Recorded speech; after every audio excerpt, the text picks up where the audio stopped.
रंग का संभव। आप देख रहे हैं सौदा आपका। आज हम लेकर आते हैं लेडी स्पेशल, लेकिन आगे बढ़ने से पहले एक नजर कमोडिटी बाजार पर।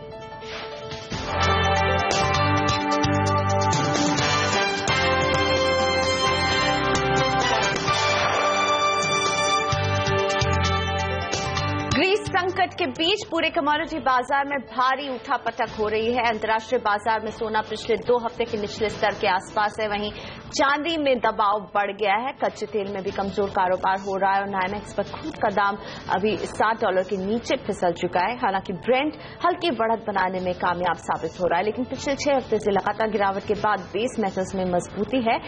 लंदन मेटल एक्सचेंज पर कॉपर इस दौरान पहली बार साप्ताहिक बढ़त के कगार पर है। इस हफ्ते इसमें करीब 2% की बढ़त देखने को मिली है। हालांकि डिमांड में कमी से इस हफ्ते निकल में करीब 3% की गिरावट देखने को मिल रही है। डॉलर के मुकाबले रुपया हल्की कमजोरी के साथ कारोबार कर रहा है। इस बीच देश के करीब 88% इलाके सामान्य या सामान्य से ज्यादा बारिश के दायरे में आ गए हैं। सिर्फ 12% इलाके में सामान्य से कम बारिश हुई है। पूरे देश में सामान्य से 28% ज्यादा बारिश दर्ज की गई है। सबसे ज्यादा बारिश मध्य भारत में हो रही है। और बस कमोडिटी बाजार खुल गए तो आपको बताते हैं आज किस तरह की ओपनिंग कमोडिटी बाजार में देखने को मिल रही है। गोल्ड जो है 26,535 के साथ हरे निशान में खुल रहा है आज सुबह। एक नजर चांदी पर 36,106 का भाव चांदी में फिलहाल देखने को मिल रहा है। क्रूड 3,808 रुपए के पास दबाव के साथ आज क्रूड की ओपनिंग हम देख रहे हैं। नेचुरल गैस 182 रुपए 70 पैसे पर खुल रहा है, हरे निशान के साथ है नेचुरल गैस। कॉपर थोड़ी सी मजबूती हमें पिछले स्तरों से देखने को मिल रही। 369 के भाव पर कॉपर। निकल 807 रुपए के साथ खुल रहा है और फिलहाल निकल में कमजोरी देखने को मिल रही है। एल्युमिनियम 107 रुपए 25 पैसे के साथ ओपन हो रहा है। लेड 113 रुपए 40 पैसे की ओपनिंग दे रहा है फिलहाल, लेकिन दिन भर किन स्तरों पर नजर रखनी चाहिए इस पर हम अपने एक्सपर्ट से भी राय लेंगे। और कुछ एग्री कमोडिटीज पर नजर डाल लेते हैं। सोयाबीन 3,476 के ऊपर है फिलहाल। क्रूड 454 रुपए 50 पैसे पर ओपन हो रहा है, हरे निशान के साथ क्रूड ओपन हो रहा है। मस्टर्ड सीड 4,146 के भाव पर मजबूती के साथ मस्टर्ड सीड भी खुल रहा है। चना पर नजर डालते हैं 4,175 का भाव। गेहूं 1,469 रुपए के साथ। शुगर 2,153 रुपए के साथ कमजोरी के साथ अभी खुल रहा है। और धनिया 12,120 की ओपनिंग दे रही है और इसमें मजबूती है। जीरा 16,050 के भाव पर खुलता हुआ नजर आ रहा है फिलहाल। हमारे साथ है कोटक कमोडिटीज के Arvind Prasad. Good morning Arvind ji. NYMEX पर क्रूड $60 के नीचे आ गया है। घरेलू बाजार में आज क्या करने की आप सलाह देंगे? देखिए, मेरे हिसाब से क्रूड इन्वेंट्री परसों जब आया था उसके बाद मार्केट में थोड़ा बहुत दबाव देखने को मिल रहा है और अभी जैसे 3810 के आसपास चल रहा है, तो हमको लगता है कि एक सेल ऑन राइज स्ट्रैटेजी रहेगा। 3840 3850 के आसपास क्रूड ऑयल जुलाई कॉन्ट्रैक्ट को सेल करेंगे। 3780 का टारगेट देंगे और स्टॉप लॉस में 3870 की मूवमेंट। और सर नेचुरल गैस पर आपका क्या नजरिया बन रहा है अभी? जी हाँ, मेरे ख्याल से नेचुरल गैस का अगर बात करें तो थोड़ा बहुत बाइंग ट्रेंड में रहना चाहिए। कल जैसे जून कॉन्ट्रैक्ट एक्सपायर हुआ मार्केट में इंडिया में, और अभी हमको जुलाई कॉन्ट्रैक्ट में बाई करना चाहिए करीबन 180 के आसपास और 185 का टारगेट देंगे और स्टॉप 177 के नीचे मेंटेन करेंगे। और सोना और चांदी इन दोनों में लगातार सुस्ती बनी हुई है। ग्रीस संकट का भी एक ओवरहैंग जरूर है इन दोनों कमोडिटीज में। क्या करने की सलाह देंगे आज इसमें? देखिए, गोल्ड सिल्वर का अगर बात करें तो मेरे ख्याल से ट्रेंड के हिसाब से दोनों काफी दिनों से बेरिश है और बेरिश ट्रेंड में फिलहाल। और हमको लगता है जैसे ग्रीस का पॉइंट अभी थोड़ा सा ड्यू है कुछ डिसीजन लेने में, तो हमको लगता है कि सेल ऑन राइज एक बेटर स्ट्रेटेजी हो। तो दोनों गोल्ड सिल्वर को हम फुल बैक में सेल करने का रिकमेंडेशन हो सकता है आज के ट्रेडिंग सेशन। और बेस मेटल्स में काफी उठापटक देखने को मिल रही है। इसमें आज आपकी नजर कौन से मेटल पर रहने वाली है? बेस मिनरल्स में अगर बात करेंगे, देखिए 5 के 5 बेस मिनरल्स थोड़ा सा हेट्रोजीनियस ट्रेंड में मूव करते हैं और उनमें से अगर देखें तो एल्यूमिनियम थोड़ा सा पॉजिटिव लग रहा है। जैसे अभी 107.25 के आसपास खुला हुआ है, आपने बताया। हमको लगता है कि 107 के नीचे अगर मिलता है तो बाई करना चाहिए इंट्राडे के लिए और 108.50 109 का टारगेट रखें और स्ट्रिक्ट स्टॉप लॉस जो है 105.50 के नीचे मेंटेन करें। खरीफ दलहन और तिलहन वाले करीब 80% इलाके में अच्छी बारिश हो रही है, लगातार बारिश हो रही है। ऐसे में चना और सोयाबीन में क्या स्ट्रैटेजी रहेगी इंट्राडे के लिए? देखिए, मार्केट चना और सोयाबीन का अगर बात करें तो मेरे ख्याल स्पेशली सोयाबीन का बात करें तो थोड़ा सा स्टेडी ट्रेंड रहना चाहिए आज के ट्रेडिंग सेशन के लिए। लेकिन पिछले काफी दिनों से, मान लीजिए 8-10 दिन से जो है अच्छा खासा करेक्शन मोड पे या बेरिश ट्रेंड पे चल रहा है, एक का सोइंग अच्छा होने की वजह से। तो हमको लगता है आज थोड़ा बहुत पुल पे आना चाहिए। अगले हफ्ते में अगर किसी को कुछ करना होगा तो मेरे ख्याल से सेलो प्राइस होगा एक बेटर स्ट्रैटेजी फॉर सोयाबीन में। अरविंद जी, आपसे कैस्टर सीड पर भी सलाह चाहेंगे, क्या करने की आप सलाह देंगे इसमें? देखिए, कैस्टर सीड को हम जनरली एडिबल ऑयल कॉम्प्लेक्स में मानते नहीं, लेकिन एक सीड होने के बावजूद उसका ट्रेंड थोड़ा बहुत अलग चलता है। और कैस्टर सीड में हमको लगता है थोड़ा बहुत बाइंग ट्रेंड रहती है। मान लीजिए जुलाई कॉन्ट्रैक्ट को 4000 के आसपास बाई करेंगे और 4080, 4100 का टारगेट देंगे। स्टॉप लॉस जो है 3945 के नीचे मेंटेन करेंगे। और रुपए की चाल आप किस तरह से देख रहे हैं? किन स्तरों पर आपकी नजर रहने वाली है? ये रुपया मेरे ख्याल से आज की ट्रेडिंग सेशन में कुछ खास मूवमेंट होना नहीं चाहिए। मैक्सिमम एक 10 से 12 पैसे का रेंज पे ही ट्रेड करने का कर रहे हैं। शुक्रिया अरविंद जी, आप सुबह हमारे साथ जुड़ने के लिए और कमोडिटी बाजार के खुलते ही अपनी राय देने के लिए। इसी के साथ फिलहाल हम लेते हैं एक छोटा सा ब्रेक। आगे आपको देंगे इंडियन ट्रेडिंग लीग का अपडेट।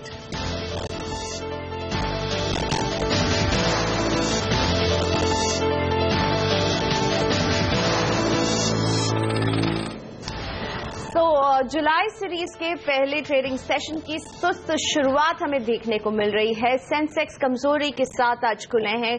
अभी फिलहाल 115 अंकों के नुकसान पर सेंसेक्स 27,700 के आसपास ट्रेड कर रहा है। निफ्टी में भी करीब 27 अंकों की गिरावट हम देख रहे हैं। 8,371 के लेवल पर निफ्टी है। मिड कैप दबाव में कारोबार कर रहे हैं और नुकसान 200 अंकों का बैंक निफ्टी में नजर आ रहा है और इस वजह से बाजार और प्रेशर में दिख रहे हैं। एडवांस डिक्लाइन रेशियो पर अगर नजर डालें तो फिलहाल ये डिक्लाइंस के तरफ है, यानी ज्यादा शेयर हैं जो गिरने वाले हैं और केवल 504 शेयर हैं जो बढ़ रहे हैं, तो करीब 755-56 शेयर हैं जो गिरने वाले शेयरों में शामिल हैं। और अगर निफ्टी के टॉप गेनर्स की बात की जाए तो HCL टेक, इन्फोसिस, विप्रो, सिप्ला हैं जो बाजार में एक मजबूती देने में कामयाब साबित हो रहे हैं।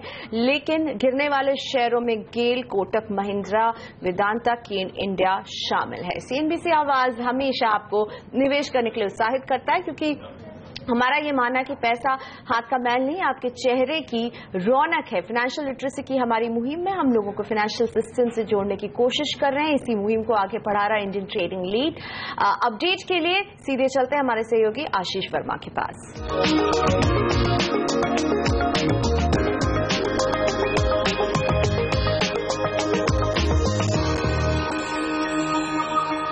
हाय, गुड मॉर्निंग। CNBC आवाज पर चल रहे ITL के महामुकाबले में ट्रेडर्स, वीमेन और कमोडिटी लीग में ताजा स्थिति क्या है, आइए देख लेते हैं। सबसे पहले ट्रेडर्स लीग की chart, score boards, leader boards आपके सामने।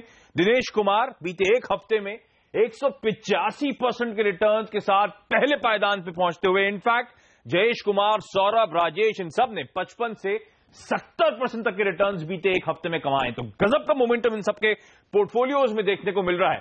विमेन बोर्ड की तरफ मूव करिए, वहां पे लीडरशिप बोर्ड कैसा है और कौन सी महिला प्रतिस्पर्धी इस समय आगे है। रेशमा जैन ऑलमोस्ट 55% तक के तगड़े रिटर्न्स कमाती हुई।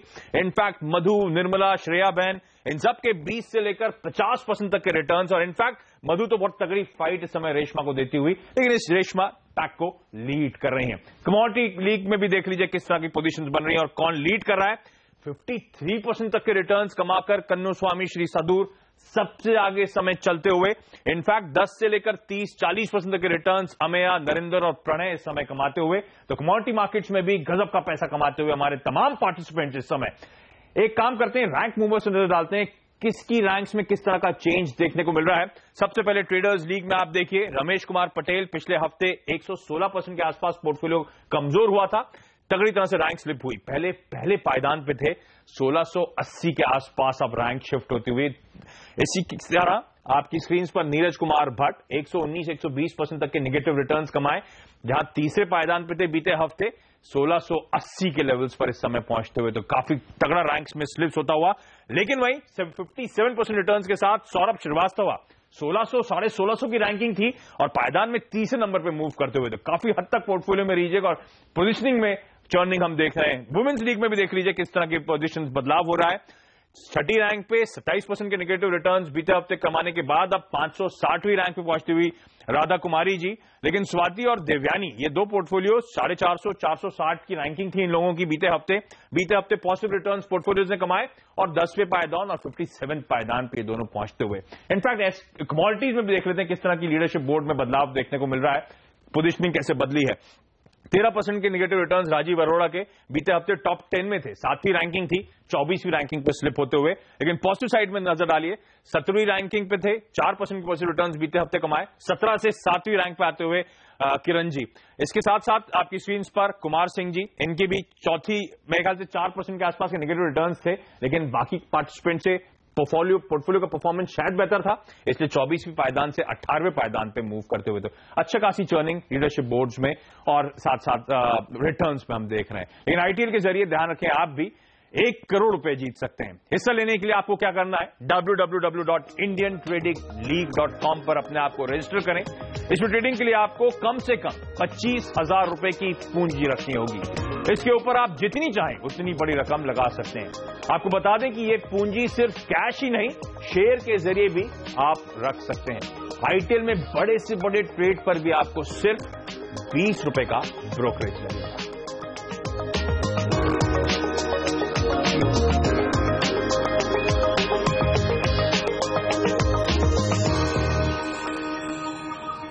फार्मा कंपनियों को दवाओं की लागत की पूरी जानकारी वेबसाइट पर देनी होगी। इससे किन कंपनियों पर दबाव पड़ेगा और क्या ऐसा करने से दवाइयों की कीमतों में कमी आएगी, इस पर डिटेल्स पर बात करने के लिए मेरे साथ हैं कनेक्सिस सोशल रिस्पांसिबिलिटी सर्विसेज के मैनेजिंग पार्टनर और सेल्यूस लाइफ केयर के डायरेक्टर केवल हांडा। गुड मॉर्निंग मिस्टर हांडा। सबसे पहले इस कदम का आप किस तरह का असर फार्मा सेक्टर में देख रहे हैं सर?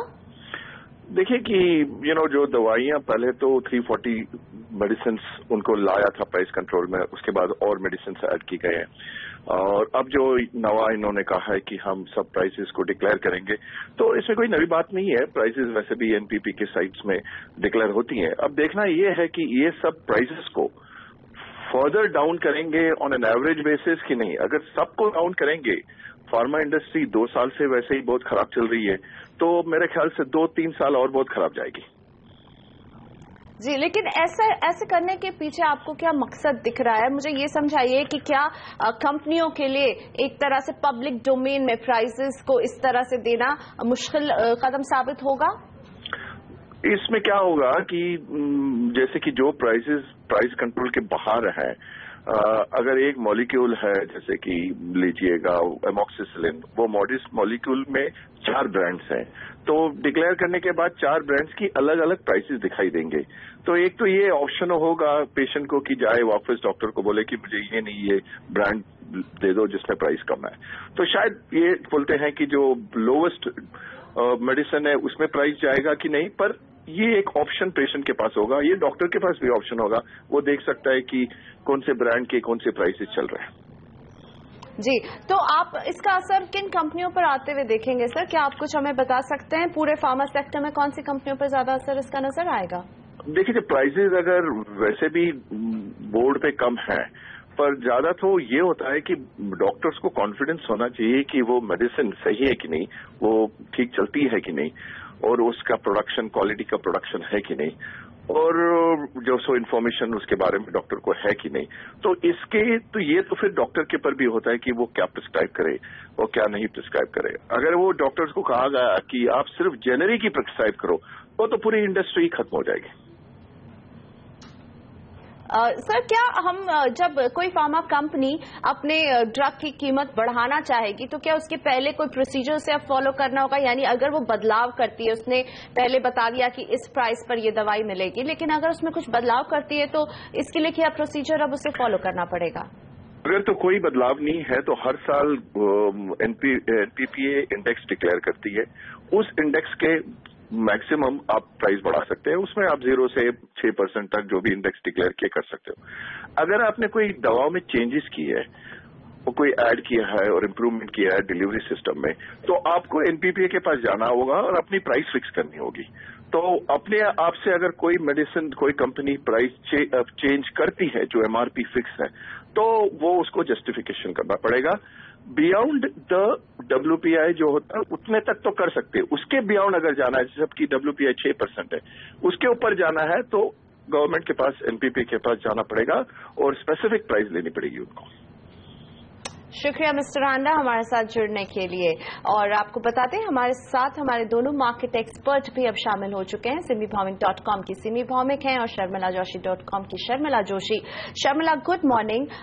अभी हम सुन रहे थे मिस्टर हांडा को और पता चल रहा है कि अब सभी कंपनियों को, फार्मा सेक्टर्स पे आप इस कदम का असर कैसे देखेंगे कि उन्हें पूरी लागत की कीमत पब्लिक डोमेन में देनी होगी?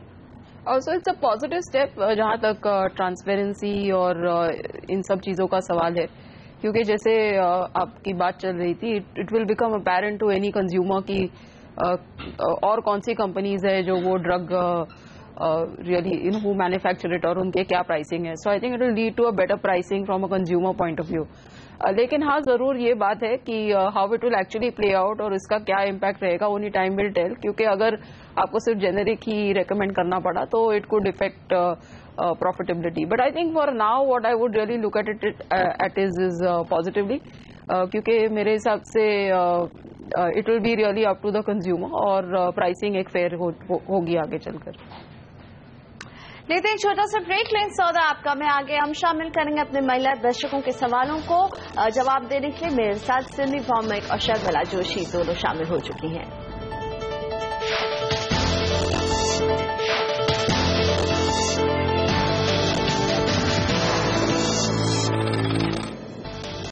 Welcome back. आप देख रहे हैं सौदा आपका। आज है लेडी स्पेशल, जिसमें हम अपने महिला दर्शकों के सवालों को शामिल करते हैं। लेकिन आगे बढ़ने से पहले एक क्विक चेक बाजारों का। सेंसेक्स और निफ्टी आज दोनों ही दबाव में नजर आ रहे हैं। सेंसेक्स में भी गिरावट के साथ कारोबार हो रहा है। 101 अंकों के नुकसान पर सेंसेक्स कारोबार कर रहा है। निफ्टी में भी करीब 21 अंकों की कमजोरी देखने को मिल रही है। मिड कैप भी लाल निशान पर है। बैंक निफ्टी भी दबाव में है और बाजार के इस दबाव पर तो चर्चा करेंगे। लेकिन फिलहाल सिमी, आपसे जानना चाहूंगी, जुलाई सीरीज के पहला ट्रेडिंग सेशन जो है दबाव के साथ शुरुआत कर रहा है। इंट्राडे में आप निफ्टी के किन स्तरों पर बेट कर रही हैं आज? Priyanka, very good morning to you. मुझे लगता है कि निफ्टी में जो भी वीकनेस एक्सपेक्टेड था सुबह सुबह, क्योंकि ग्लोबल क्यूज काफी खराब था, कल यहाँ पे बहुत ही अच्छा क्लोजिंग दिया था। इनफैक्ट पूरा जून सीरीज में इतना अच्छा क्लोजिंग आएगा वो पहले नहीं एक्सपेक्ट किया था। क्लोजिंग ऑलमोस्ट 8400 के आसपास हुआ है और डे हाई के आसपास ही ऑलमोस्ट हुआ था। बहुत ज्यादा करेक्शन वहां से देखा नहीं गया था। अभी जहां पे निफ्टी है, इनफैक्ट 8365 से 8355 मेरा लोअर सपोर्ट था। पहले तो मैं एक्सपेक्ट कर रही थी कि निफ्टी शायद 8410 से 8390 के बीच में घूमेगा, पर वो रेंज जब तोड़ा था तब भी मेरा नेक्स्ट टारगेट 8365 से 55 आया था।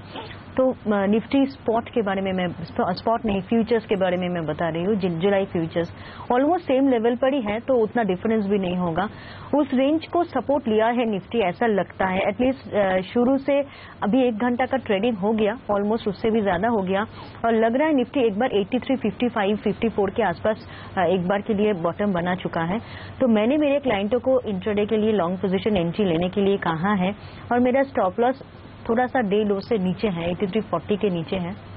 मुझे लगता है कि यहाँ से निफ्टी रिकवर करेगा और रिकवरी में 8390 से 8410 इनिशियल हार्डल होगा। वो हार्डल क्रॉस करके सस्टेन करेगा तो ही निफ्टी का नेक्स्ट टारगेट 8345 से 55, 8445 से 55 का होगा। तो फिलहाल मैं निफ्टी में लॉन्ग पोजीशन सजेस्ट किया है, मैंने आपको बता भी दिया है।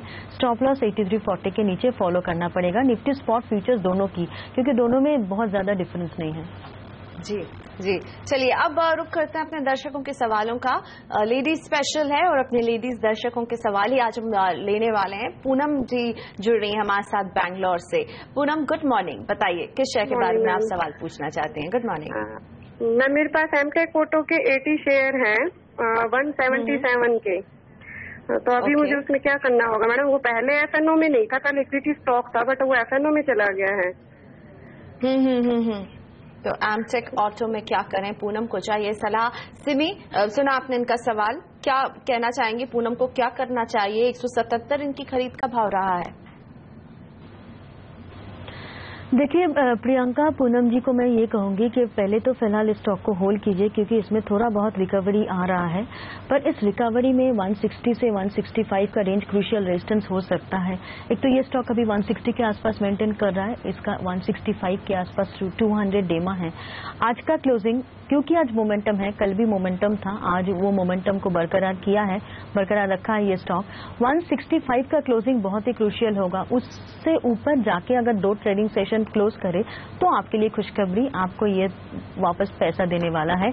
185 से 190 का नेक्स्ट टारगेट होगा, पर उस रैली में आप जरूर निकल जाइए, क्योंकि ये स्टॉक ओवरऑल जो ट्रेंड दिखा रहा है वो वीकनेस ही शो कर रहा है। शॉर्ट टू मीडियम में लास्ट दिसंबर से, इनफैक्ट नवंबर से ये स्टॉक डाउन ट्रेंड मेंटेन कर रहा है, तो बहुत जल्दी वो ट्रेंड खत्म होगा ऐसा नहीं लग रहा है। कोई भी रैली यूज करना पड़ेगा एग्जिट करने के लिए। फिलहाल आज का क्लोजिंग 165 के ऊपर नजर रखिए। आज ऐसा होता है तो नेक्स्ट वीक शायद आपको अपना प्रॉफिट मिल सकता है। और अब नीलम जी से बात करते हैं, मुरादाबाद से जुड़ रही हैं हमारे साथ। नीलम जी नमस्ते, बताइए। नमस्ते, मेरा सवाल यूपीएल पे है। मैंने 530 रुपए पे यूपीएल लिए हैं 100, तो मैं ये जानना चाहती हूँ कि क्या मैं उसे मतलब उसमें स्टॉप लॉस कौन सा लगा के रखूँ जो मेरे लॉस ना हो, और कहाँ तक टारगेट हो सकते हैं। और एक मैम मेरा सवाल और है डिशमैन फार्मा पे, मैंने आज ही खरीदे हैं 161 रुपए पे, तो उसमें क्या करना चाहिए? क्या मैंने सही समय पे लिया है या निकल जाऊँ नीचे से एंट्री? और यूपीएल आपने किस भाव पर लिया है नीलम जी?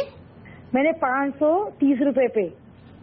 530 रुपए पे आपके पास यूपीएल के 75 शेयर हैं। डिशमैन फार्मा में भी आपने एंट्री की है। सिमी, यूपीएल और डिशमैन फार्मा, इन दोनों के लिए अगर आप स्टॉप लॉस एक यूपीएल के लिए खास तौर पर सजेस्ट कर सके और उनके चार्ट स्ट्रक्चर देखकर सलाह दे सके नीलम जी को आगे के लिए। प्रियंका, फिलहाल तो दोनों का ही चार्ट स्ट्रांग है। इनफैक्ट डिशमैन फार्मा, उनका एंट्री कहाँ पे हुआ है मैंने सुना नहीं ठीक से, पर अभी लिया है उन्होंने डिशमैन फार्मा, जो मौजूदा स्तर है इसके आसपास लिया है। अच्छा, चार्ट में अच्छा फॉर्मेशन शो कर रहा है, पर शायद अभी का प्राइस कल का क्लोजिंग से थोड़ा सा नीचे है। मैं वहां पे एक स्टॉप लॉस जरूर लगाने के लिए कहूंगी। अगर ये स्टॉक आपको 156 के नीचे ले आता है तो मतलब आपको एक बार एग्जिट लेना पड़ेगा, नहीं तो जो ट्रेंड है लग रहा है कि 155-56 के आसपास से सपोर्ट है, और बहुत जल्दी अगर वो लेवल नहीं तोड़ता है तो ये स्टॉक वापस 175-80 तक जा सकता है। अपना स्टॉप लॉस को याद कीजिए और फॉलो कीजिएगा। यूपीएल अपने आपको पैसा बन रहा है, पर यूपीएल अभी जिस रेंज पे आ रहा है 560-570 के आसपास इसका मेजर रेजिस्टेंस है। ये ऑल टाइम हाई में है, पर 570 के ऊपर जाके ये बहुत दिन सस्टेन नहीं किया है। तो एक बार आपको अगर इस बार भी 570 के स्टॉप लॉस को मतलब लेवल को क्रॉस नहीं करता है तो आपको प्रॉफिट बुक करना पड़ेगा, क्योंकि आपने एंट्री करीब 530 के आसपास से लिया है, और ये स्टॉक 570 क्रॉस नहीं करेगा तो वापस ये 530 तक तो आ ही सकता है, क्योंकि इसका नेक्स्ट इसका जो मेजर सपोर्ट है करीब 510 से 500 के बीच में है। इनफैक्ट आपका परचेस प्राइस से भी नीचे जा सकता है एक बार 570 क्रॉस नहीं करेगा तो वॉच कीजिए। 570 आपके लिए एक मेजर रेजिस्टेंस है स्टॉक के लिए, और नीचे आप मतलब वो लेवल क्रॉस नहीं करेगा तो एक बार प्रॉफिट तो जरूर बुक कीजिए। नीचे 500 से 510 के बीच में वापस एंट्री लीजिए, वो अच्छा जगह होगा स्टॉक में एंट्री लेने का। इसी नोट पर हम लेते हैं छोटा सा ब्रेक, लेकिन ब्रेक के बाद शेयरों पर सवाल जवाब का सिलसिला जारी रहेगा।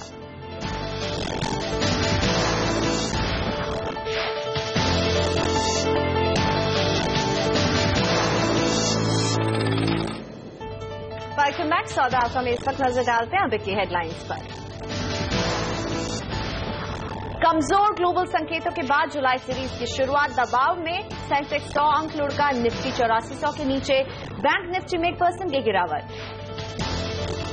तो आरबीआई ने जो रेट कट किया उसके हिसाब से 30 बेसिस पॉइंट्स हमारा बेस रेट कम हो चुका है already in the last couple of months, and आगे जाते हुए थोड़ा और कम होना चाहिए। कंज्यूमर के लिए अच्छी खबर, एक्सिस बैंक ने कर्ज सस्ता करने के लिए दिए संकेत। हमसे एक्सक्लूसिव बातचीत में एक्सिस बैंक की एमडी और सीईओ शिखा शर्मा ने कहा लागत कम होते ही ग्राहक को देंगे तोहफा। उदय कोटक ने भी कर्ज सस्ता करने की कही बात। We have done a base rate cut in this year, and we will look at more in the next few weeks and months. HDFC के चेयरमैन दीपक पारेख ने घर के साथ साथ जमीन खरीदने पर कर्ज की वकालत की। कहा जमीन पर कर्ज मिलेगा तो बिल्डर भी सस्ता करेंगे घर। We'll love to put at least the higher limit. The lower limits definitely will not like the predicting price on the lower limit also, but in case required, then we'll like to put our price capping at the upper end of it.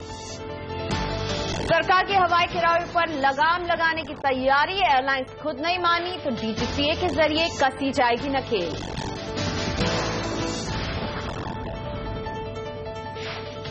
तो शेयरों पर सलाह देने के लिए मेरे साथ सिनी भौमिक और शर्मिला जोशी बनी हुई हैं और आज हम अपने महिला दर्शकों के सवालों को शामिल करते हैं क्योंकि सौदा आपका है आज लेडीज स्पेशल। सबसे पहले अहमदाबाद से जयश्री मेरे साथ हैं। जयश्री जी नमस्ते, बताइए किस शेयर के बारे में आप सवाल पूछना चाहती हैं मैम? नमस्कार जी, मेरे पास शिपिंग कॉर्पोरेशन ऑफ इंडिया के शेयर हैं 800 और 61.95 के रेट पर है और दूसरे दो शेयर है कालिंदी रेल और टेक्समेको रेल 112 के रेट पर। कालिंदी 300 है और टेक्समेको 150 है। तो ये सब में मैं क्या करूं? ओके, तो तीन स्टॉक्स के बारे में समझना चाहती हैं आप। शिपिंग कॉर्पोरेशन ऑफ इंडिया नुकसान में बैठी हुई है, कालिंदी रेल और टेक्समैको रेल। शर्मिला आपसे सलाह लेना चाहूंगी, ये तीनों ही कंपनियां आपको कैसी दिखती हैं? जयश्री को आप क्या कहना चाहेंगी, क्या बताना चाहेंगी इन तीनों के बारे में? आई होप कि ये सिर्फ ये 3 स्टॉक नहीं है उनके पोर्टफोलियो में, क्योंकि ये बहुत they are very niche kind of place. जहां तक SCI का सवाल है, हमने जरूर इसमें रिसेंट पास में रन अप देखा है, लेकिन फंडामेंटली मेरे हिसाब से there is not much to suggest कि इसमें आप बने रहे। लार्जली बिकॉज जिस तरह से शिपिंग का कारोबार पूरी तरह से रहा है और जिस तरह से कमोडिटी प्राइसेस डिप्रेस है, इससे ऐसे लगता नहीं है कि यहाँ पर बहुत ज्यादा जल्दी इम्प्रूवमेंट आएगी। बट SCI और भी अलग अलग तरीकों से पैसे बनाते हैं, they sometimes trade ships etcetera. So it's a little neutral kind of a view on shipping corporation और I think वो जो तीनों स्टॉक्स है, whether it's Kalindi rail, whether it's Texmaco, Kalindi rail Texmaco के लिए जरूर रेलवे बजट और उसमें अगर जिससे केपेक्स वगैरह होता है और थोड़ी बहुत बातें हमने इस बजट में भी सुनी थी, तो आगे चलकर एक पॉजिटिव इफेक्ट हो सकता है। But there is also talk of FDI in rails etcetera. तो इन सब चीजों पर ध्यान रखते हुए अगर वो इसमें बनी रहना चाहे तो बात अलग है। बट एज आई सेड कि आई होप कि उनके पास और भी थोड़े फ्रंट लाइन या थोड़े ऐसे सेक्टर्स भी है which are doing well just now. जी, तो आप मुझे ये बताइए शर्मिला, इस वक्त जैसा बाजार का मूड है, आप कह रही हैं इसके अलावा उनके पोर्टफोलियो में कुछ और फ्रंट रनर सेक्टर्स के स्टॉक हों, तो कौन से वो है सेक्टर्स जो आपको फ्रंट रनर लग रहे हैं? कुछ स्टॉक्स आप सजेस्ट कर पाएंगी? See I think clearly from a defensive point of view IT और फार्मा अभी भी पसंद है। तो इनमें भी ये जरूर ध्यान रखना पड़ेगा कि अगर आप इस लेवल पे लेते हैं तो आपको कम से कम 12 या 18 महीने का आउटलुक रखना पड़ेगा। तो इनमें आप कोई भी फ्रंट लाइन स्टॉक ले सकते हैं। I think even if you buy TCS, Infosys, HCL tech Mahindra, कोई भी IT में। Similarly I think in pharma कोई भी आप अगर फ्रंट लाइन स्टॉक लेते हैं, वेदर इट्स सन फार्मा, डॉक्टर रेड्डीज, सिप्ला, कोई भी, तो आई थिंक यहाँ से आपको अच्छे रिटर्न्स मिल सकते हैं। उसके साथ साथ I think a new sector that has joined this rally is FMCG, क्योंकि जिस तरह से बारिश हुई है उससे जो पहले डर था कि पूरा रूरल एक स्लो डाउन हो जाएगा, वो अब थोड़ा कम हुआ है। उस वजह से FMCG is also join the rally. वहाँ मुझे डाबर काफी पसंद है। I think Emami is also stock you can look at. And then I think you have to look at mid caps, जहाँ पे अर्निंग्स अच्छी है और आगे चलकर और बेहतर अगर इकोनॉमी का प्रदर्शन रहता है तो इम्प्रूवमेंट होने की संभावना है। तो from that point of view I do like for instance Motherson, Sumi etcetera. Okay, और अब सुशीला गोयल जी से बात करते हैं, हिसार से हैं हमारे साथ। नमस्ते सुशीला जी, बताइए कौन सा शेयर है आपके पास? हाँ नमस्ते मैडम। हाँ मैडम, मेरे को उत्तम गालवा खरीदना चाहती हूँ। अच्छा, और JPIC शेयर खरीदना चाहती हूँ, तो किस लेवल तक खरीदना चाहिए, कैसा रहेगा? लंबा टाइम तक खरीदना चाहती हूँ मैं।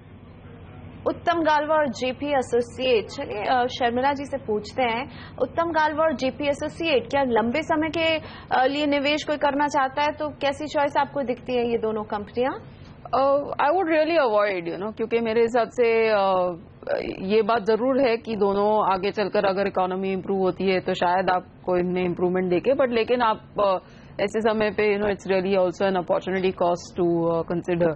और दोनों कंपनी एटलीस्ट जेपी एसोसिएट्स में लेवरेज लेवल्स काफी हाई है, तो उसके चलते I would really avoid both stocks. जिन स्टॉक्स की इसके पहले हमने चर्चा की है, अगर वो इनमें खरीद करे तो I think from a retail investor perspective it would be better. लेते हैं एक छोटा सा ब्रेक, लेकिन ब्रेक के बाद शेयरों पर सवाल जवाब का सिलसिला जारी रहने वाला है। वापस आइए।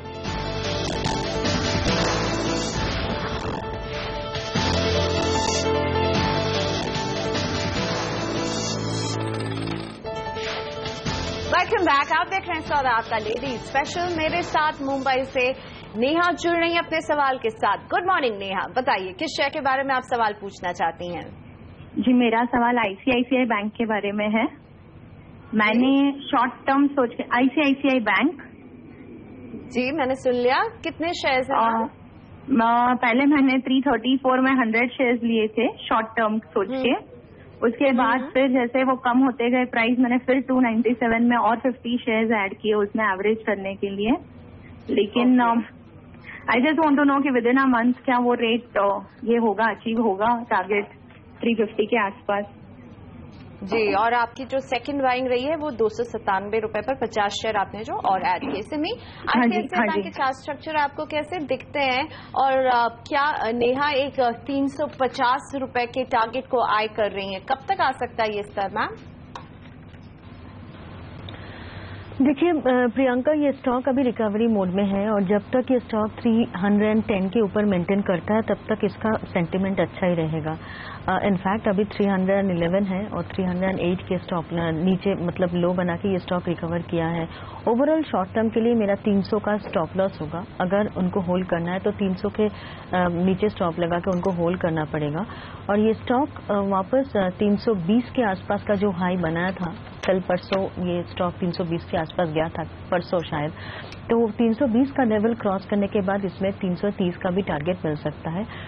पर आगे बहुत अच्छा सेंटीमेंट एक महीने में तो नहीं दिख रहा है। एटलीस्ट 320 से 330 का टारगेट ही एक्सपेक्ट कीजिए नेक्स्ट एक महीने में, और उससे पहले अगर 300 का लेवल टूट जाता है तो इसमें वापस नेगेटिव व्यू हो जाएगा शॉर्ट टर्म के लिए, तो आपको एग्जिट करना पड़ेगा। फिलहाल आप होल्ड कीजिए, अपना स्टॉप लॉस फॉलो कीजिए। 320 से 330 का टारगेट वापस अचीवेबल है एक महीना में। धनश्री जी का सवाल शामिल करते हैं। कर्नाटका से इन्होंने ये हमें सवाल भेजा है, जानना चाहती हैं कि टाटा स्टील में क्या करना चाहिए इन्हें। इनके पास टाटा स्टील के 60 शेयर हैं, 445 रुपए इनकी खरीद का भाव रहा है और इनके खरीद के भाव से काफी नीचे फिलहाल 300 रुपए 55 पैसे के भाव पर टाटा स्टील है। कंपनी के लिए लंदन में जुड़े स्ट्राइक से भी काफी अच्छी खबरें निकलकर नहीं आई थी, लेकिन अब मामला सेटल हो रहा है। शर्मिला, टाटा स्टील आपको क्या लगता है, इसमें क्या सलाह देना चाहेंगे? क्या कंपनी की सारी चिंताएं दूर हो गई हैं अब? No, I think far from it, not just for Tata Steel, लेकिन पूरे सेक्टर के लिए आई थिंक अभी भी आउटलुक इतना पॉजिटिव नहीं है। आई थिंक दैट सेड जिस प्राइस पर इन्वेस्टर ने शेयर्स खरीदे हैं और जो मौजूदा प्राइस है, और very honestly I think even if you haven't bought at a higher price, I think ये जो करंट प्राइस है ये गलत प्राइस होगा टाटा स्टील बेचने के लिए, because I think commodity stocks की हमेशा एक साइकिल रहती है and I think we are at the lower end of the cycle. तो थोड़ा अगर उनमें पेशेंस है एंड वो अगर 1.5-2 साल के लिए रुक सकती है, तो आई थिंक जैसे इकोनॉमी इंप्रूव होगी we will see demand for steel pick up. और उसके साथ साथ थोड़े आई थिंक जिस तरह से government is also taking active interest और थोड़े डिसीजंस उनके फेवर में जा रहे हैं, जैसे इंपोर्ट पर ड्यूटी लगाई जा रही है। So I think all these will slowly bring parity to the sector. So I think stay put for the moment, ये क्योंकि ये गलत प्राइस होगा बेचने के लिए, more from that point of view then anything else. Simi, आपसे भी पूछना चाहूंगी, चार्ट्स पर कैसा दिख रहा है टाटा स्टील आपको? देखिए प्रियंका, चार्ट्स पर काफी वीकनेस शो कर रहा है। इनफैक्ट लग रहा है कि ये स्टॉक अभी भी खतरे से बाहर नहीं है। हालांकि मैं भी शर्मिला जी से बिल्कुल सहमत हूँ। मुझे भी नहीं लगता कि इस जगह पे कोई अगर डिलीवरी पोजीशन होल्ड कर रहा है तो उसमें से एग्जिट करना है। इनफैक्ट मैं शॉर्ट टर्म के लिए किसी को खरीदने का सलाह नहीं दे रही हूँ, पर डिलीवरी वाली जो पोजीशन है जो कि शायद किसी ने 1 साल या 6 महीने से लेके बैठा है, उनके लिए शायद ये लेवल 300 का लेवल एक अच्छा लेवल नहीं होगा एग्जिट करने के लिए। एक रिलीफ रैली के लिए भी इंतजार कीजिए और वेट कीजिए। शायद टाइम देने से ये स्टॉक रिकवरी में 340-50 तक वापस आ सकता है। उस रैली को यूज कीजिए एग्जिट करने के लिए। यहाँ पे फ्रेश बाई का सजेशन मैं नहीं दे रही हूँ। मेरा ये मतलब नहीं है 340-50 का टारगेट के लिए 300 में बाई कीजिए। मैं सिर्फ एक एग्जिट रैली, रिलीफ रैली के लिए वेट करने के लिए कह रही हूँ, जहाँ पे एक अच्छा एग्जिट बन सकता है स्टॉक से। तो दोनों ही हमारे एक्सपर्ट टाटा स्टील में वेट एंड वॉच की रणनीति अपनाने के लिए कह रहे हैं। हम लेते हैं एक छोटा सा ब्रेक। ब्रेक के बाद शेयरों पर सवाल जवाब के सिलसिले को आगे बढ़ाएंगे।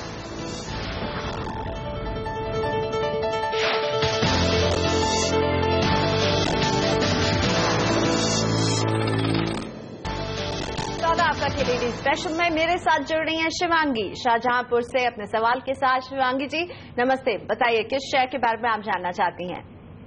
Ma'am good morning. Good morning to you also ma'am. जी इलाहाबाद, मैंने इलाहाबाद 131 में खरीद रखे 900 शेयर और जम्मू कश्मीर बैंक 158 में खरीद रखा है 1000 शेयर खरीद रखे मैम। अच्छा, और बहुत दिनों से होल्ड पे हूँ। और दोनों में ही आप नुकसान पर भी बैठी हुई हैं। सिमी, इन दोनों के चार्ट स्ट्रक्चर आपको कैसे दिखते हैं और क्या आप इन्हें निकल जाने की सलाह देंगी? काफी समय से हैं और नुकसान अभी भी इन्हें उठाना ही पड़ रहा है। देखिए प्रियंका, एक तो जेके बैंक उन्होंने खरीदा है जिसमें भी आउटलुक खराब है। शॉर्ट टर्म के लिए भी कोई मतलब रिडीमिंग फीचर नहीं लग रहा इसमें है। इलाहाबाद बैंक रहा सवाल, चार्ट ये भी खराब है। पर इलाहाबाद बैंक के लिए मैं सिर्फ ये कहूंगी कि एक मेजर सपोर्ट के आसपास आ गया है। 90-92 का रेंज ये काफी कई बार ये स्टॉक ने रिस्पेक्ट दिया है, तो इस बार भी हो सकता है रिस्पेक्ट करेगा। पर overall Priyanka short term medium term chart जितना खराब है, लग नहीं रहा है कि बहुत ज्यादा रिकवरी इसमें दोनों में ही शॉर्ट टर्म में मिल सकता है। और दोनों का शॉर्ट टर्म आउटलुक टेक्निकली तो खराब है। एटलीस्ट यहाँ से कोई अच्छा मूवमेंट आएगा तो वो वापस वो रैली या कोई अच्छा स्ट्रांग अपसाइड आएगा तो वो एग्जिट करने के लिए यूज किया जाएगा, ऐसा लगता है टेक्निकल चार्ट्स पर। तो मेरे ख्याल से टेक्निकली शॉर्ट टर्म में एग्जिट एट रैलीज स्ट्रैटेजी अपनाना पड़ेगा।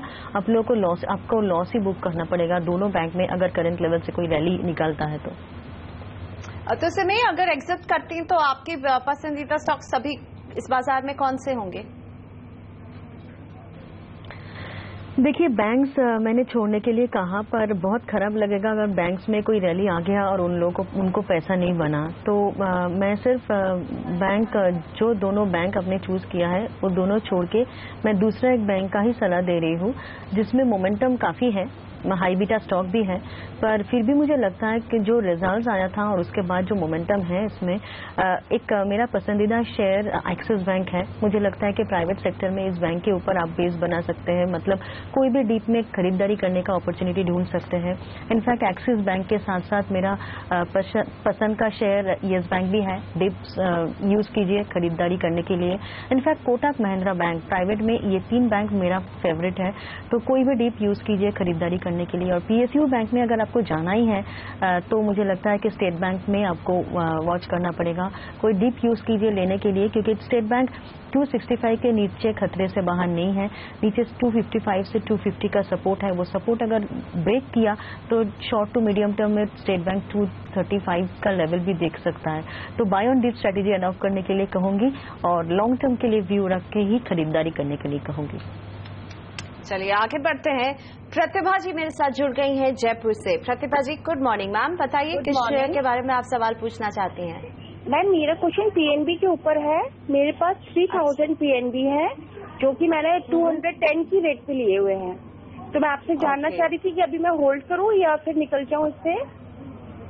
जी आपको भी नुकसान हो रहा है इसमें, और अभी हम बैंक्स पे एक्सटेंसिव चर्चा कर रहे थे। शर्मिला, पीएनबी आपको कैसी दिखती है, क्या कहना चाहेंगी प्रतिभा जी को? उन्होंने आई थिंक शायद 52 वीक हाई के करीब ही लिया हुआ है ये स्टॉक, और उसके बाद जिस तरह से नतीजे आए और हमने एक डीप करेक्शन देखा, नॉट सिर्फ पीएनबी में लेकिन ऐसे बैंक्स में भी जहां पे नतीजे ठीक ठाक थे, तो आई थिंक फिर तो एक गिवन था कि जिन बैंक्स में नतीजे थोड़े नरम थे उनमें हम ज्यादा बड़ा करेक्शन देखें, and which is precisely what has happened with PNB bank.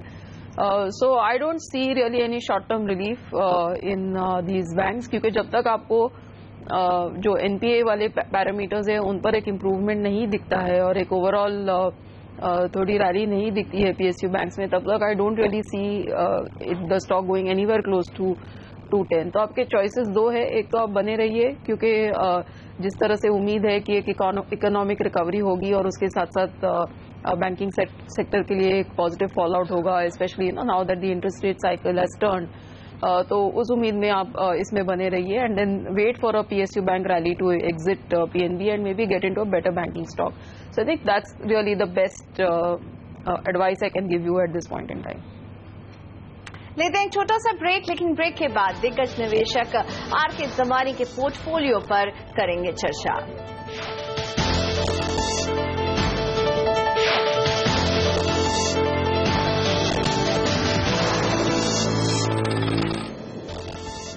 Welcome back. दिग्गज निवेशक राधा किशन दमानी ने इंडिया सीमेंट में 20 लाख शेयर खरीदे हैं. इसके बाद से इंडिया सीमेंट में अच्छी तेजी देखने को मिल रही है. इंडिया सीमेंट के अलावा RK दमानी के पोर्टफोलियो में कौन से शेयर हैं और साथ ही क्या इन शेयरों में अभी निवेश का मौका है, ये एक्सपर्ट से जानेंगे. लेकिन उससे पहले वरुण दुबे के पास चलते हैं और वरुण से समझते हैं कि कौन से शेयर हैं RK दमानी जी के पोर्टफोलियो में. Varun, over to you.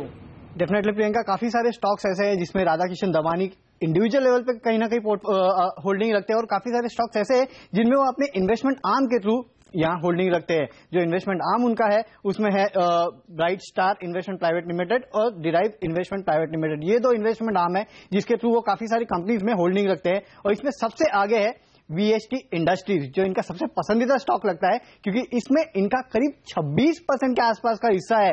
और अभी नहीं, ये पिछले 10-15 साल से लगातार इस काउंटर में खरीदारी करते जा रहे हैं. और अगर आप देखें तो bright star investment private limited के जरिए ये इसमें करीब 26% की हिस्सेदारी रखते हैं. और इंटरेस्टिंग तो यह है कि इस कंपनी के प्रमोटर का केवल 32% के आसपास का हिस्सा है और ब्राइट स्टार इन्वेस्टमेंट का यहाँ 26% के आसपास का हिस्सा है अगर आप देखें तो. इसके अलावा Advani hotels, Trent, Sundaram finance, sterling holdings, 3M India, Gati, century textile, ये कुछ ऐसी कंपनीज है जिनमें राधा कृष्ण दमानी या तो इंडिविजुअल लेवल पे या तो अपने इन्वेस्टमेंट आर्म के थ्रू कहीं ना कहीं होल्डिंग रखते हैं. और अच्छी बात तो यह है कि काफी सारे स्टॉक्स ने अच्छा खासा रिटर्न भी इनको कमा के दिया है. अगर आप पिछले एक साल के रिटर्न्स को देखें तो स्टर्लिंग हॉलीडेज ने करीब 103% के आसपास का रिटर्न दिया है.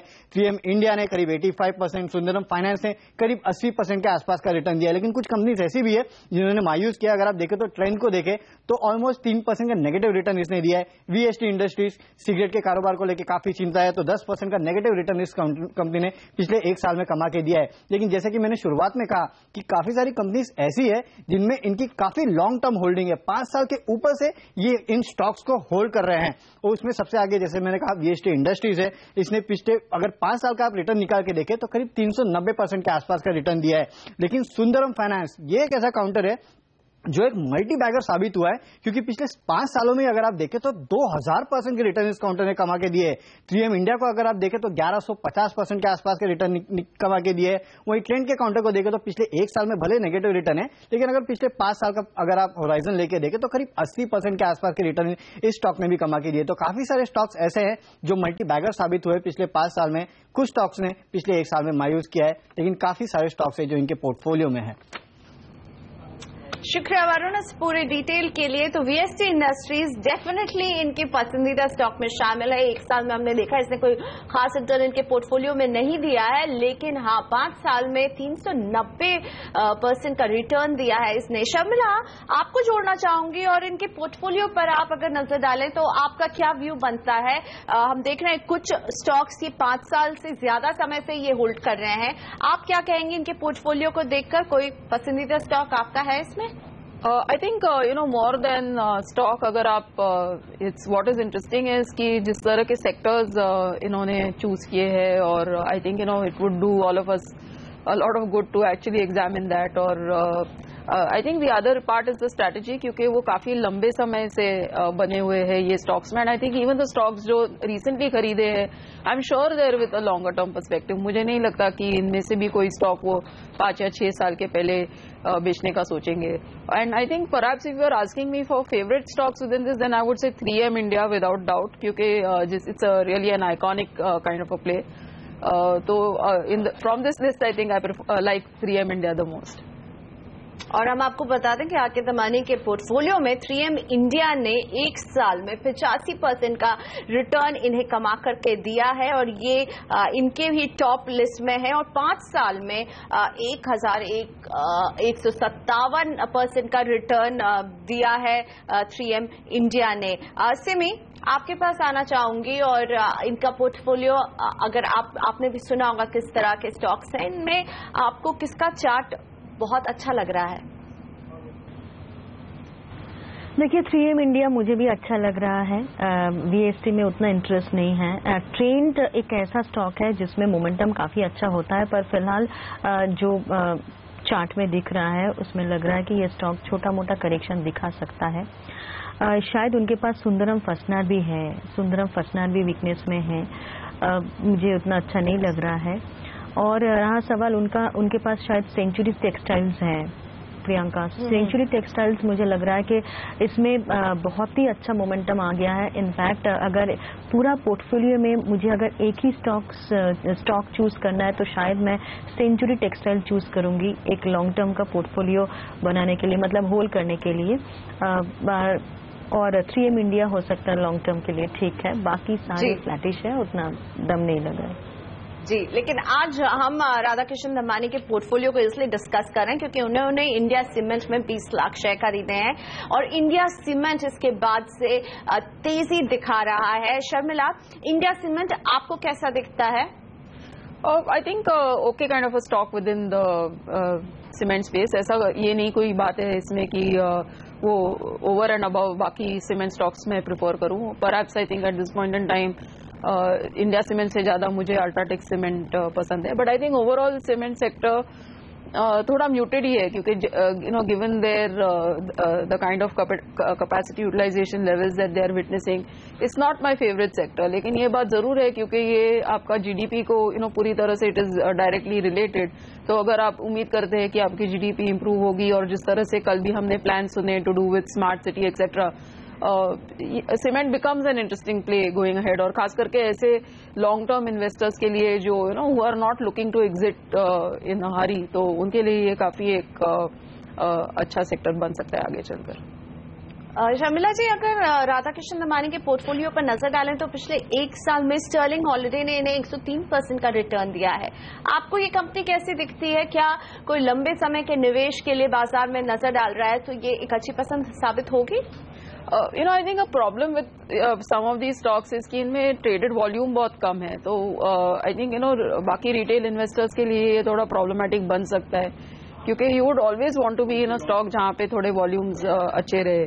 सो येस, आई थिंक बिजनेस अगर आप प्रॉफिटेबिलिटी वगैरह देखे स्टर्लिंग हॉलीडेज की तो it's been up and down. ऐसा कुछ नहीं है सजेस्ट करने के लिए कि that there some tear away performance over there. और क्योंकि ट्रेडेड वॉल्यूम्स भी कम है, मेरे हिसाब से रिटेल इन्वेस्टर्स को थोड़ा दूरी रहना चाहिए क्योंकि there are lot of large investors in these stocks. और मेरे हिसाब से स्टॉक मूवमेंट भी इज रियली लार्जली डिसाइडेड कि कोई अगर इंटरेस्टेड इन्वेस्टर इसमें आता है तो तो उससे प्रेशर आता है really on the stock price. So for retail investors I don't think it's such a great idea. तो इनके पोर्टफोलियो में रिटेल इन्वेस्टर के लिए आपकी कौन सी टॉप पिक हो सकती है?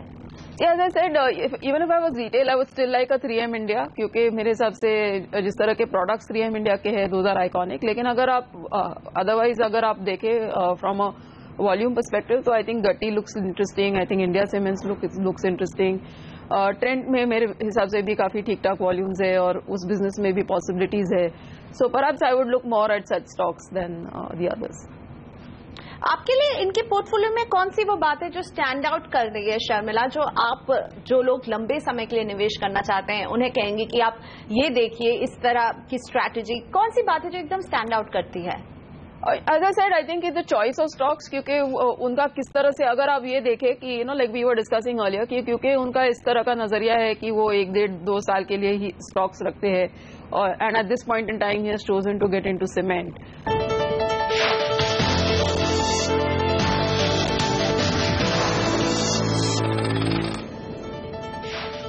Welcome back. स्वागत आपका आज है लेडी स्पेशल और मेरे साथ जुड़ रही है अश्विनी गुड़गांव से अपने सवाल के साथ।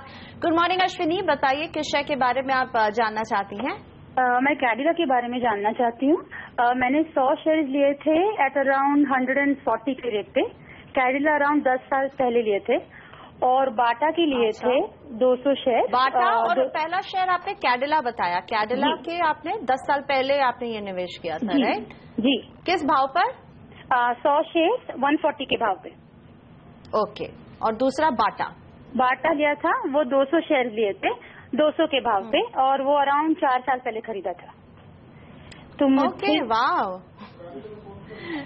आपने जिस भाव पर खरीदा है वहां से तो कहीं आगे निकल गई है। इससे क्या आप इन पैसों को निकालने में इंटरेस्टेड हैं अभी या बने रहना चाहती हैं? मैं बने रहना चाहती हूँ और मुझे जानना है कि कितने साल और बने, अगर मैं कंटिन्यू करूँ या मैं उन्हें बेच दूँ।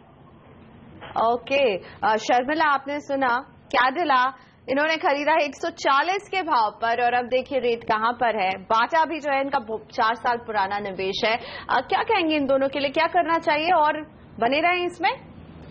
Well, I think you can look at it both ways, क्योंकि एक तो बात जरूर ये है कि ऐसी कोई बात नहीं है इन दोनों स्टॉक्स में कि मैं कहूँ कि इनमें से निकल जाए, बिकॉज आई थिंक दोनों में पॉसिबिलिटीज है कि आगे चलकर यहाँ से भी बेहतर प्रदर्शन हो सकता है। But I think only because of the fact कि उन्होंने इतने लोअर प्राइसेस में खरीदे हैं, it might be a good idea कि आप कम से कम थोड़ा इसमें से या आधा बेचे, ऐसा कुछ करें and invested in other stocks.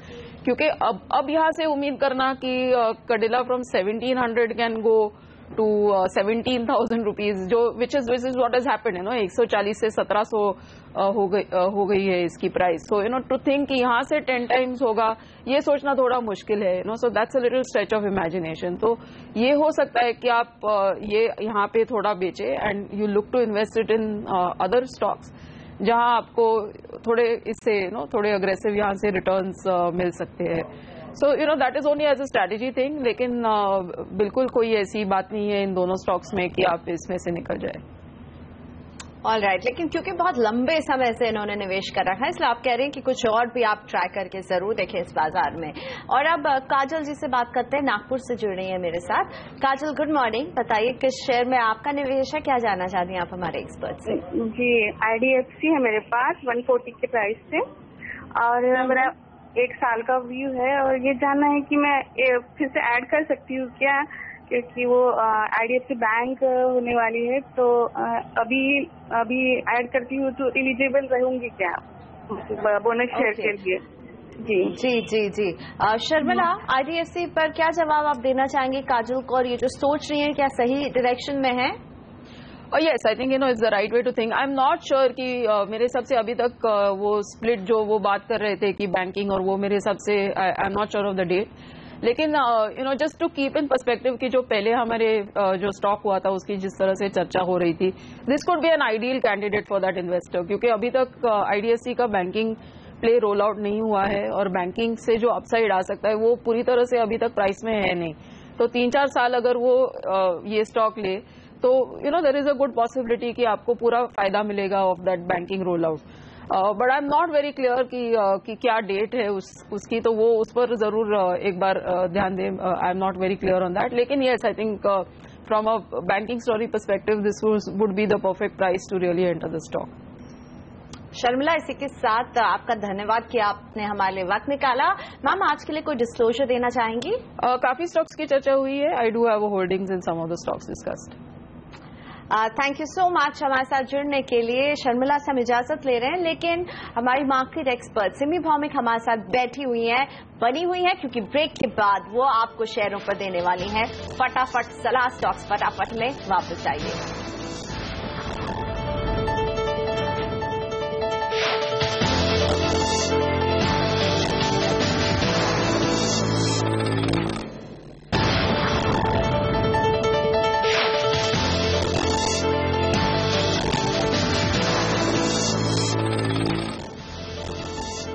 Welcome back. सौदा आपका में वक्त है स्टॉक्स फटाफट का। मेरे साथ सिमी भौमिक है आपके सभी सवालों का फटाफट जवाब देने के लिए। DP लवण जी का पहला सवाल पुणे से शामिल करते हैं। PNB जिल्ट्स के बारे में जानना चाहते हैं, क्या करें? 146 शेयर हैं, 22 रुपए में इन्होंने खरीदा था। मैम प्रियंका, होल्ड करने के लिए मैं कह रही हूँ ये स्टॉक रिकवरी मोड में है। स्टॉप लॉस 25 का फॉलो करना पड़ेगा और 30-31 का टारगेट रखा जा सकता है। मुंबई से प्राची जानना चाहते हैं रिको ऑटो के बारे में। 500 शेयर 45 रुपए 50 पैसे के भाव पर खरीदा है। इनफैक्ट ये स्टॉक प्रियंका एक सपोर्ट लिया है करीब 38-39 के आसपास, वहाँ पे इसका मेजर 200 डेमा भी है, तो सपोर्ट लिया है एक अच्छा सपोर्ट पर। मुझे लग रहा है होल्ड तो करना ही, इनफैक्ट वापस खरीदारी किया जा सकता है। आउटलुक काफी शानदार है, मुझे लगता है कि शॉर्ट टू मीडियम टर्म में ये स्टॉक 50 से 55 रुपीज तक जा सकता है। तो मैं buy on dip strategy adopt करने के लिए कहूंगी इसके लिए with stop below 38। Suresh Maheshwari ji के पास हैं एनएचपीसी के 400 शेयर 36 रुपए के भाव पर खरीदा था इन्होंने। देखिए 17-18 के आसपास एक बेस बन रहा है, लग रहा है कि ये स्टॉक उस रेंज को होल्ड करेगा तो 21 to 22 तक जा सकता है। स्टॉप लॉस फॉलो कीजिए और मेंटेन कीजिए लॉन्ग पोजीशन। अनिल पांडे जी जानना चाहते हैं बर्जर पेंट्स में क्या करें। 200 शेयर हैं 409 रुपए के भाव पर इन्होंने खरीदा है। 170 के आसपास लास्ट जून में जून में एक लो बना था और उसके बाद से ये स्टॉक रिकवरी मोड में है। लग रहा है कि यहाँ से मोमेंटम जो मिल रहा है इसको और ऊपर जा सकता है ये स्टॉक। 225 से 235 का मोमेंटम सब पॉसिबल है, तो मुझे लगता है कि उनको होल्ड करना है। होल्ड कीजिए, आपको स्टॉप लॉस लगाना पड़ेगा 170 के नीचे। वरिंदर सिंह जी के पास हैं जेएसडब्ल्यू के 250 शेयर 95 रुपए में इन्होंने खरीदा है। आगे सेल करें, होल्ड करें, क्या करें? देखिए 99 से 95 ही इसका सपोर्ट एरिया है। जून में इस रेंज को टेस्ट किया है, यहाँ पे 200 डेमा भी है। मुझे लगता है कि अभी ये स्टॉक होल्ड करना चाहिए। थोड़ा बहुत अगर आप टाइम दे पाएंगे तो ये स्टॉक वापस 120 से 25 रेंज तक तो जाएगा, ऐसा लगता है। थोड़ा सा होल्ड कीजिए और 95 के नीचे आपको स्टॉप लगाना पड़ेगा। आपने वहीं पे ऑलमोस्ट खरीदा है तो स्टॉप लॉस लगाइए अपना प्राइस के नीचे और होल्ड कीजिए। मुंबई के दिवेश जेएमआर इंफ्रा के बारे में आपसे सलाह चाहते हैं। 1100 शेयर 29 रुपए 35 पैसे के भाव पर इसकी खरीद है। तो अच्छा नहीं लग रहा है, मुझे नहीं लगता है कि ये स्टॉक बहुत कुछ करेगा। In fact exit on rally strategy अपनाइए और एग्जिट कीजिए। रंजीत सिंह जी के पास है नेस्को के 200 शेयर 1150 रुपए पर इन्होंने खरीदा था। देखिए प्रियंका, ये स्टॉक 1470-75 के आसपास एक मेजर सपोर्ट है इसका। ये जब तक उस रेंज को होल्ड कर रहा है तब तक तो ठीक है, पर वो रेंज टूट जाएगा तो 100 रुपया का फॉल आ सकता है। तो मैं उनके लिए उनको ऑलरेडी बहुत अच्छा प्रॉफिट मिल रहा है और ये स्टॉक शॉर्ट टर्म में करेक्शन मोड में है, तो एक स्टॉप लॉस जरूर फॉलो करने के लिए कहूंगी। मतलब करेंटली उसी के आसपास है, इस लेवल के आसपास है। ये लेवल अगर टूट गया और यहाँ पे क्लोज कर गया तो आप एक बार प्रॉफिट बुक करके निकल जाइए। राजेश जी के पास है एचसीएल इन्फोसिस्टम के 5000 शेयर सिमी और 77 के भाव पर इन्होंने खरीदा था। देखिए एचसीएल टेक्निकली खराब लग रहा है और मुझे लगता है कि बहुत जल्दी इसमें कुछ होने वाला नहीं है। एक बार के लिए एग्जिट करना ही बेहतर होगा। रुपिन पटेल जानना चाहते हैं सास्किन कम्युनिकेशन में क्या करें। 500 शेयर 333 रुपए के भाव पर खरीदा है। देखिए एक 200 डेमा को होल्ड किया है, वो तो ठीक है और उस यहाँ से काफी रिकवरी इसको मिल सकता है, पर स्टॉप लॉस उनको 215 से 10 के नीचे ही लगाना पड़ेगा और चार्ट काफी वीक है। सिर्फ 200 डेमा के आसपास है, इसलिए मैं होल्ड करने का सलाह दे रही हूँ। हो सकता है यहाँ से रिकवर करेगा ये स्टॉक। मेंटेन कीजिए स्टॉप लॉस 210 के नीचे। और इसी के साथ स्टॉक फटाफट में आज हमारे पास इतना ही वक्त था। ऐसे भी आपका धन्यवाद हमारे साथ जुड़ने के लिए। कई स्टॉक्स पर चर्चा हुई आपके साथ। आज के लिए कोई डिस्क्लोजर मैम? नहीं प्रियंका, एटलीस्ट स्टॉक्स फटाफट में जो स्टॉक्स आपने डिस्कस किए उसमें सिर्फ रिको ऑटो ही मेरे पास है, ये तो डिस्क्लोज करना था। बाकी कोई स्टॉक नहीं है मेरे पास और बाकी जो पहले आपने जो क्वेश्चन किया था उसमें याद नहीं आ रहा है। बहुत सारे स्टॉक डिस्कस कर चुकी हूँ और कुछ याद नहीं आ रहा है। मेरे क्लाइंटों के पास हो सकता है। थैंक्स। शुक्रिया सिमी भौमिक हमारे साथ जुड़ने के लिए। इजाजत लेते हैं हम सिमी से भी और मुझे भी इजाजत दीजिए। नमस्कार। सौदा आपका में आज इतना ही। ब्रेक के बाद हम हाजिर रहेंगे कमोडिटी बाजार की हलचल के साथ कमोडिटी राउंड अप में।